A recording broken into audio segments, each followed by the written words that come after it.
Por la señal de la Santa Cruz de nuestros enemigos, líbranos, Señor Dios nuestro, en el nombre del Padre, del Hijo y del Espíritu Santo. Amén.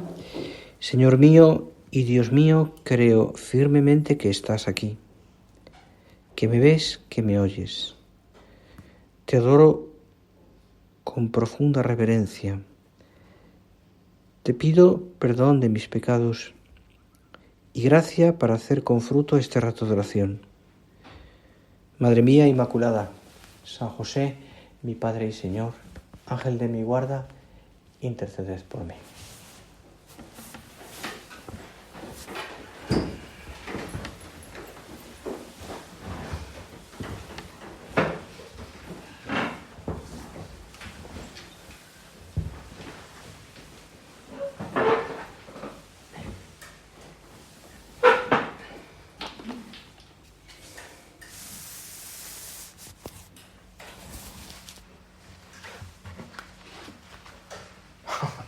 Tanta rebeca, ¿no?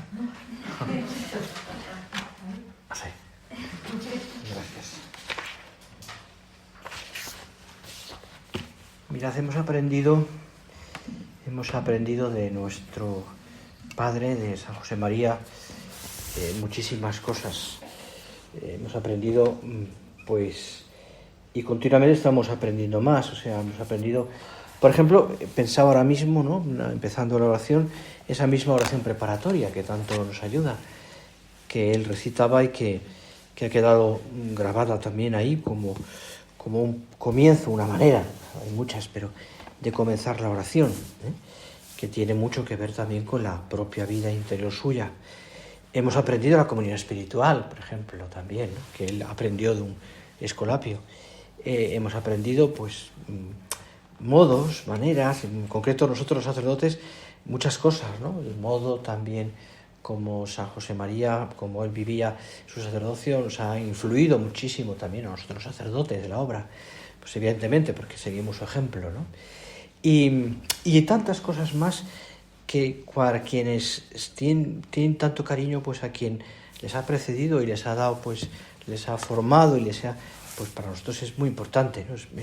Es algo que nos llena la vida, ¿no? Es decir, pensar en San José María como un modelo, ¿no? Teniendo en cuenta, por otra parte, que la Iglesia nos ofrece el beneficio, ¿no? Pues, es decir, y el ejemplo de muchísimos santos, que a cada uno le pueden ayudar más o menos, ¿no? Hoy me mandaba un vídeo, ¿no? Ayer fue la beatificación de ese chaval, ¿no? De 15, 16 años, el beato ya Carlo Acutis, ¿no? Que murió hace poquito, murió hace 15, 16 años o menos, que incluso. Bastante menos, creo que fue en 2011 por ahí. Que le llaman el apóstol de la Eucaristía, porque hizo muchísimo bien a través de las redes. Y que vivió de una manera muy, muy, muy heroica su enfermedad, ¿no? Y que pensaba muchas veces, fíjate, pensaba esta mañana viendo el vídeo, es un vídeo del momento de la beatificación, pensaba, ¿no? Pensaba en vuestros hijos. Muchos de vosotros tenéis hijos adolescentes, ¿no? Y que son, entre comillas, un problema, ¿no? ¿Verdad? No sé si por la adolescencia o por lo que sea, ¿no? Y pensaba, ¿no? En ellos, pensaba en a muchos de ellos los conozco, también, pues, en cómo una persona, un chaval de 16, de 17 años, de 15, puede ser santo, ¿no? Puede ser santo, ¿no? Y claro, yo estoy seguro que ese chico, la formación que ha recibido y la capacidad que ha tenido de responder de esa manera tan heroica a Dios, viene de sus padres. Viene de sus padres, ¿no? Pues el bien que podéis hacer a vosotras, a vuestros hijos, a través de vuestra fidelidad, de vuestra santidad, el bien es siempre es difusivo por sí mismo, ¿no? Entonces, el bien que vais a hacer a ellos dependerá también de vuestra santidad. Bueno, me venía a la cabeza esa idea, ¿no? Esta mañana, viendo ese breve vídeo de 1 minuto que me mandaron de la beatificación de este chico, ¿no? Merece la pena que veáis algo, ¿no? O que leáis algo sobre él, porque es un ejemplo, ¿no? También para mucha gente de esa edad, ¿no? Bien, pero pensando lo que te decía en nuestro Padre, ¿no? Pues fijaros cómo a lo largo de la vida, de la vida suya, pues que fue una respuesta a Dios continua, o sea, desde que el Señor le hace ver que le pide más, hace ya tantos, cuando él tenía pues esa edad, también 15, 16 años, al ver las huellas de la nieve de un carmelita descalzo, es verdad que hay detrás toda una formación que le da a sus padres, una vida dura, una exigencia personal, también por parte de sus padres, una situación económica a veces ruinosa en un momento dado, una serie de cosas que Dios va permitiendo en la vida suya que le hacen pues prepararse para ese momento y tener un corazón atento a la voz de Dios. Y cuando esa voz de Dios llega a un momento dado en una forma concreta, es una primera especie de inspiración, lo que sale de ese corazón que está preparado es decir, Señor, ¿yo qué te puedo hacer? ¿Qué te puedo dar más? Si hay personas que hacen esto, ¿yo qué más puedo hacer por ti? Claro, eso sale de un corazón que está preparado, que ha habido antes toda una formación por parte de sus padres, por parte también de otras personas que le ayudaron y que le hacen responder de esa manera. Le lleva a más oración, etc. Bueno, pero junto a eso, a lo largo de la vida suya, desde ese comienzo, siempre San José María hizo todo lo posible para pasar inadvertido. Su norma de conducta, lo sabes bien, era eso que él decía al principio de su vida, ocultarme y desaparecer, que solo Jesús se luzca, porque eso es lo que él quería, que solamente Jesús se luzca, que aquí sea la gloria de Dios. Fijaros, es muy bonito pensar cómo esto nuestro Padre lo escribe muy al principio, habla ya en sus primeros escritos, las primeras cosas que escribe, habla de los años 30, 29, por ahí 31, 32, esa frase la tiene ahí. Esa es la norma de mi vida, ocultarme y desaparecer, que solo Jesús se luzca. Bueno, pues pasan los años y una de las últimas cartas que escribe San José María es una carta fechada en enero del año 75, donde ese año él va a celebrar sus 50 años de sacerdocio. Se había ordenado en 25, pues 50. Y preparaba ese año, el 75, el día 28 de marzo, que era el día de su aniversario, coincidía justo con el Viernes Santo. De hecho, esos años ya había entonces convivencias en Roma de lo que llamamos ahora el UNIF, ¿verdad? Que seguramente algunas habéis asistido hace ya años, ¿no? Iba a decir hace poquitos años, ¿no? Y ya había, entonces se llamaba el ICU, etcétera, bueno, porque el Instituto para la Cooperación Universitaria, etcétera. Y ese año no hubo. Porque San José María quería vivir aquellos días, pues digamos un poquito como en la intimidad, ¿no? Y el Luis siempre era un jaleo bueno, pero quería vivirlo en la intimidad, ocultarme y desaparecer, que solo se luzca. Entonces, él escribe una carta en 28 de enero del año 75, que está por ahí recogida, donde escribe que cómo quiere celebrar él su 50 aniversario. Y lo que en definitiva en esa carta dice es: quiero vivir ese día junto a Dios, o sea, quiero vivirlo a solas con Dios, ¿no? O sea, en agradecimiento a Dios por todo el bien que me ha hecho, y repite otra vez esa frase que había escrito muchísimos años antes, al principio y al final de su vida: ocultarme y desaparecer, que solo Jesús se luzca. Que solo Jesús se luzca.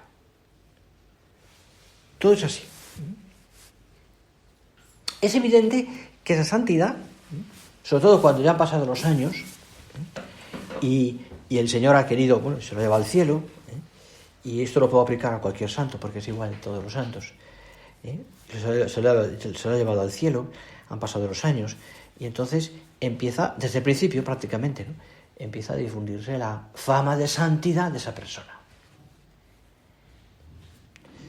Porque, al fin y al cabo, la santidad no puede dejar de manifestarse. porque no se enciende una luz para ponerla debajo del celimín, sino sobre un candelero, y a fin de que alumbre a todos los de la casa. Y entonces empiezan a conocerse la vida y muchas más cosas de la vida de San José María. Y entonces empieza a crearse a difundirse esa fama de santidad.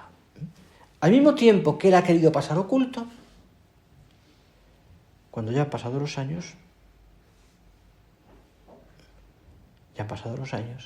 el Señor, y ya ha fallecido, el Señor quiere que esa santidad sea manifiesta. Que mucha gente se beneficie de eso. Decía en su libro, ¿no? Lo cita a don Álvaro Vázquez de Prada, dice: y Dios ahora parece empeñado en que muchísimas almas encuentren esta luz. ¿Cuántas noticias nos llegan? Y no solamente una parte de lo que ocurre en la realidad, y son solamente, una parte pequeña, de personas que se quedan removidas al conocer detalles de la vida santa de nuestro fundador, que confían en su patrocinio, que comunican las luces recibidas por su intercesión, los favores que han obtenido, las mociones sobrenaturales. Es todo un plebiscito que documenta su santidad. Esto contaba don Álvaro, y lo contaba en el año 78. Bien. Una vez Pablo VI tenía mucho cariño a nuestro Padre. De hecho, a San José María. De hecho, Pablo VI, que ya es santo también, Pablo VI, y que fue un papa que sufrió muchísimo, pues Pablo VI fue la primera persona que lo apadrinó cuando llegó a Roma, la que le ayudó. Entonces era Monseñor Montini. Y en una entrevista con él, según cuentan, Pablo VI, que lo leía las cosas de nuestro Padre, él tenía un gran cariño, lo miró y le dijo: usted es un santo. Inmediatamente nuestro Padre respondió: no, santidad, usted no me conoce. Yo soy un pobre pecador. Y el Papa insistió: no, usted es un santo.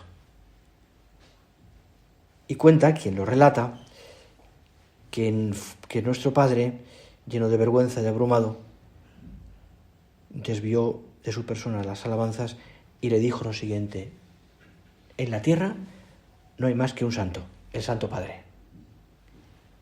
Le dijo: no hay más que un santo, el Santo Padre. Bueno, fue una pequeña anécdota, pero fijaros que Pablo VI, como te digo, que era un hombre muy bueno, ya fuera capaz de darse cuenta, ¿no?, de la santidad de una persona ya todavía en vida. Pues es un detalle, ¿no?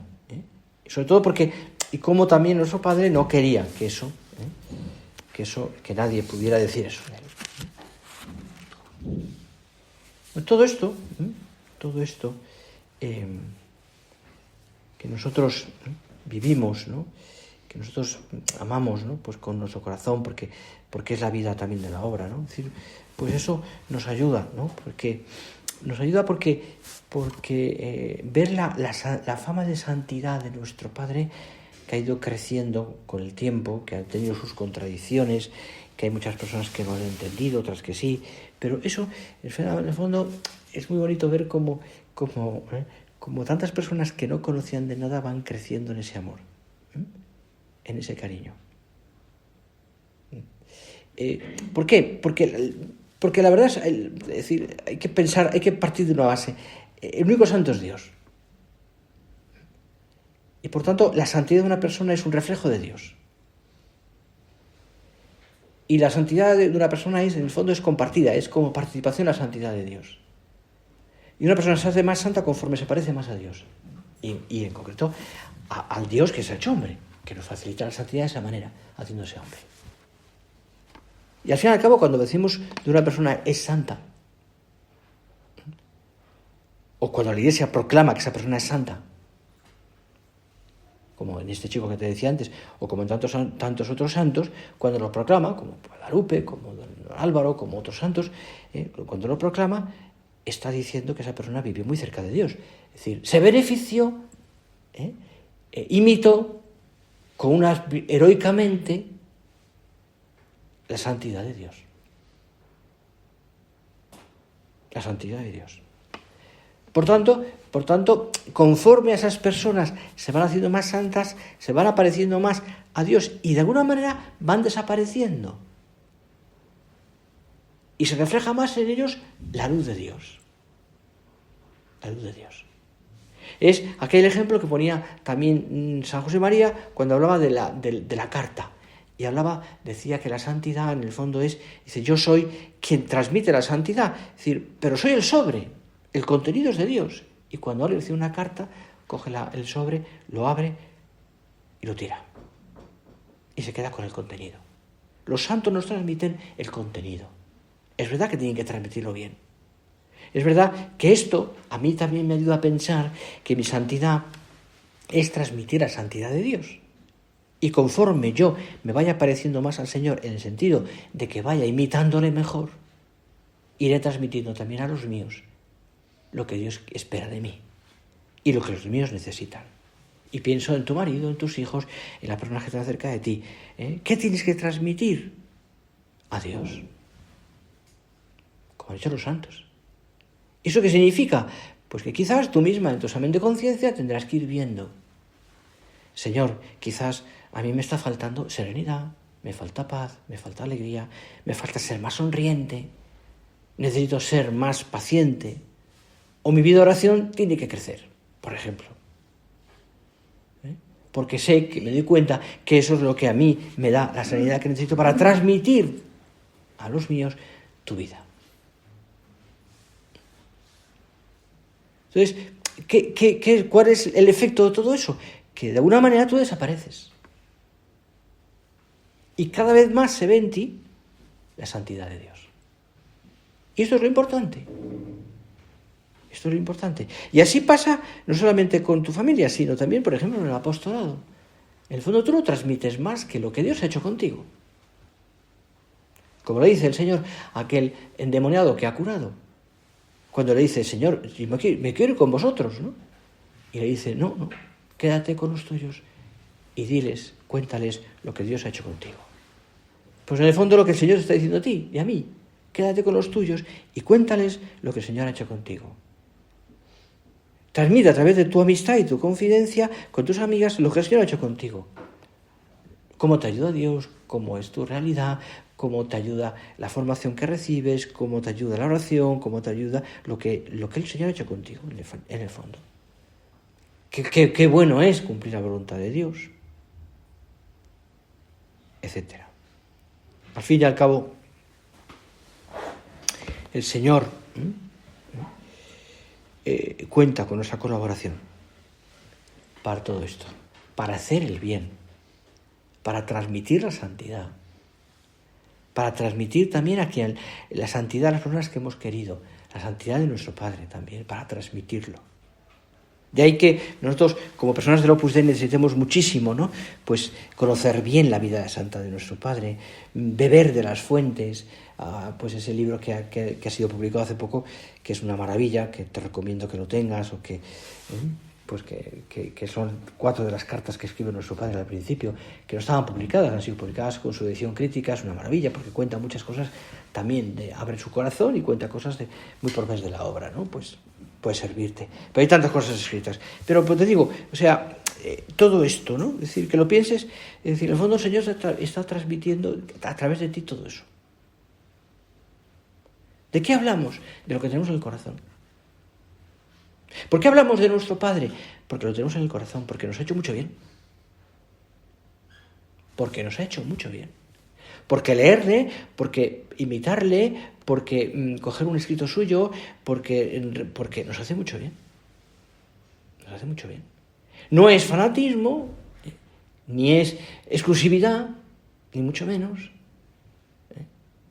Porque es verdad que tenemos muchas otras devociones y hay que tenerlas, por supuesto, pero para mí, que tengo esa vocación, lógicamente pensar en nuestro Padre, o pensar en su vida, o leerle, o imitarle en cosas como te decía al principio, ¿qué nos enseñó nuestro Padre? Cosas tan pequeñas como eso, la oración preparatoria de la oración, pues me hace mucho bien. Me hace mucho bien.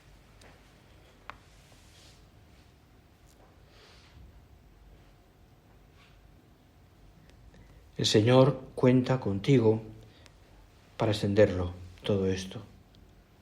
Es lógico que un buen hijo hable bien de su padre. El que teme al Señor, dice la Escritura, honra a su padre y sirve como señores a los que le engendraron de obra y de palabra, honra a tu padre, para que venga sobre ti la bendición.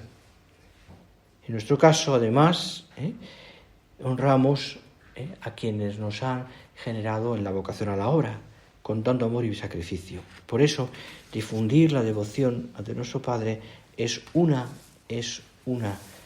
manifestación también de cariño a quien nos ha engendrado, ¿no?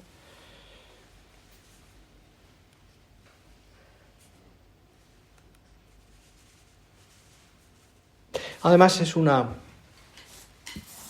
medio fantástico, ¿no? Fantástico también de apostolado, ¿no? Es decir, fíjate, poco a poco se van, gracias a Dios, ¿no? Porque se ha hecho un esfuerzo muy grande, ¿no? Y se sigue haciendo. Poco a poco se va escribiendo la biografía de nuestro padre, se te conocen muchas cosas, ¿no? Casi prácticamente día a día, ¿no? Y se va escribiendo, ¿no?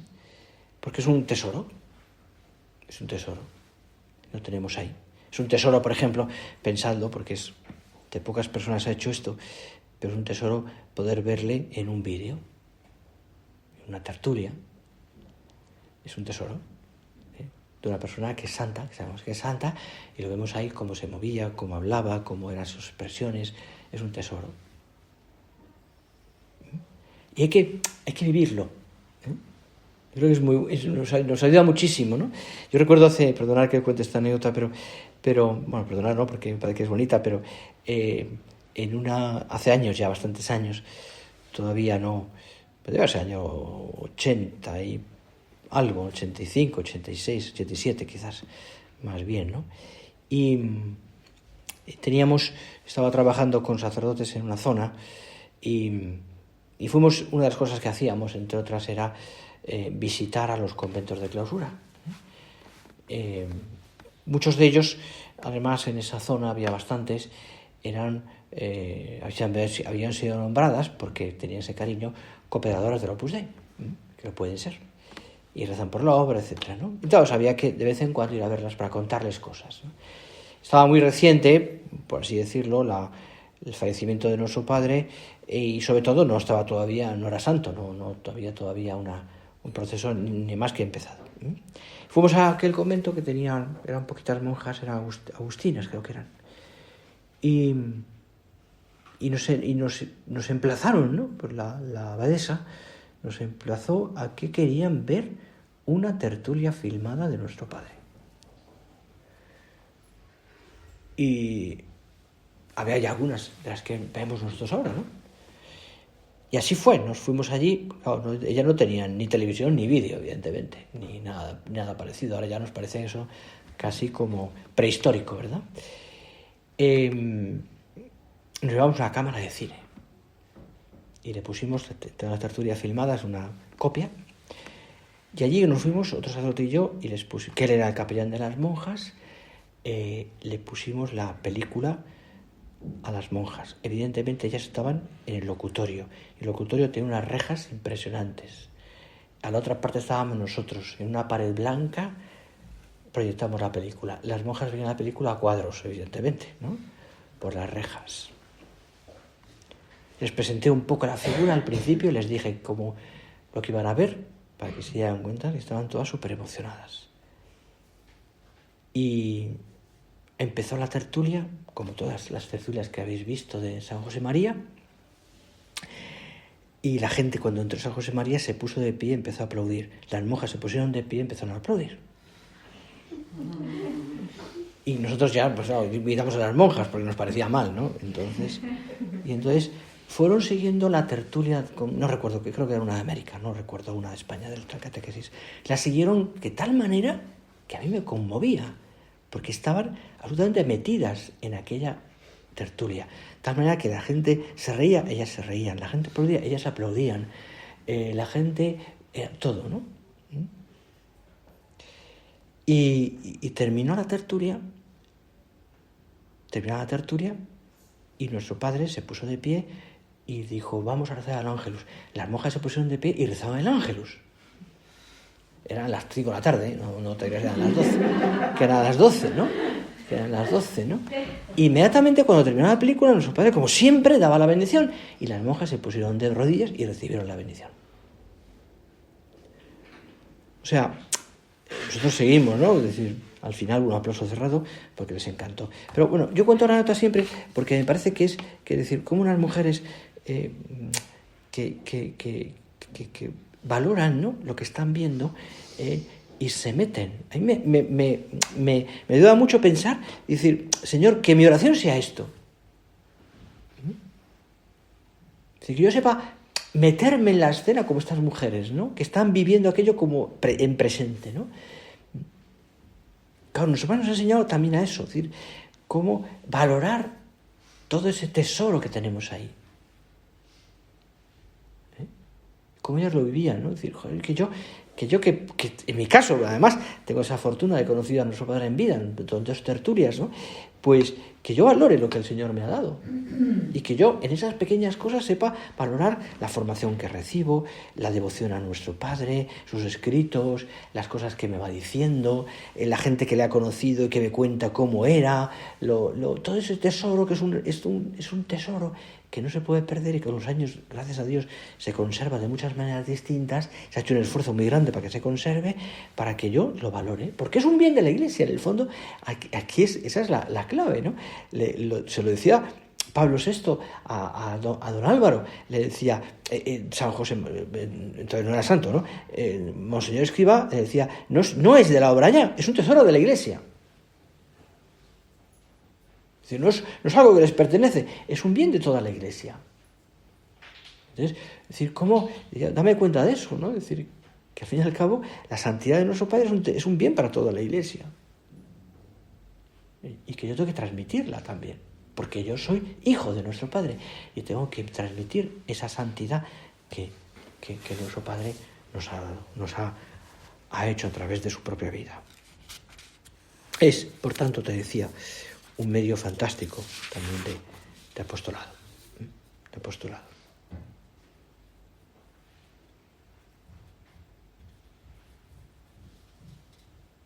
¿Cómo es mi correspondencia a esas mociones que el Espíritu Santo del Espíritu Santo que nuestro Padre pone en mi corazón? Acudo a su intercesión con frecuencia. Le pido cosas. Transmito lo que he aprendido de él. O siento la necesidad de transmitir a otras personas también el bien que me ha hecho a mí. Leerle a nuestro Padre, tenerle devoción. O en mi caso, estoy haciendo también como él me ha pedido la obra. Imitándole. En todo.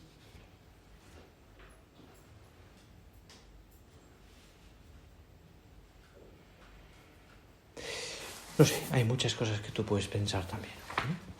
Pero creo que lo tenemos ahí presente a nuestro Padre, que es un bien, ¿no?, que para mí es una persona tan querida y que sobre todo me hace, lo más importante, me hace ser muy fiel y sobre todo me ayuda, sobre todo, que es lo más importante, por otra parte yo creo, me hace ser buen hijo de Dios y buen hijo de la Iglesia. Buen hijo de Dios y mejor cristiano. Buen hijo de Dios y buen hijo de la Iglesia. Vamos a pedirle a nuestra Madre Santa María de cuántas cosas bonitas decía nuestro Padre la Virgen y cuánto rezo, cómo la quería. El ejemplo lo tenéis ahí, sencillamente en torracidad. Bastan palabras, bastan hechos, está ahí. El cariño de nuestro Padre la Virgen está manifestado en torracidad. Hacerle un santuario a la Virgen solo por el cariño que le tenía. Pues eso es una visión clarísima, ¿no?, de cómo quería a la Virgen. Pues ojalá yo quiera un poquito a la Virgen así, sepa corresponderle. Y la mejor regalo que podemos hacer a nuestro Padre en todo esto es ser siempre muy fieles a nuestra vocación, que es la voluntad de Dios.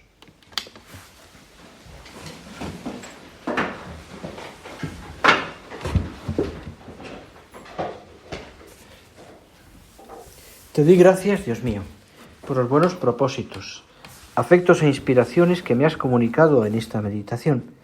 te pido ayuda para poneros por obra. Madre mía Inmaculada, San José, mi Padre y Señor, Ángel de mi guarda, interceded por mí.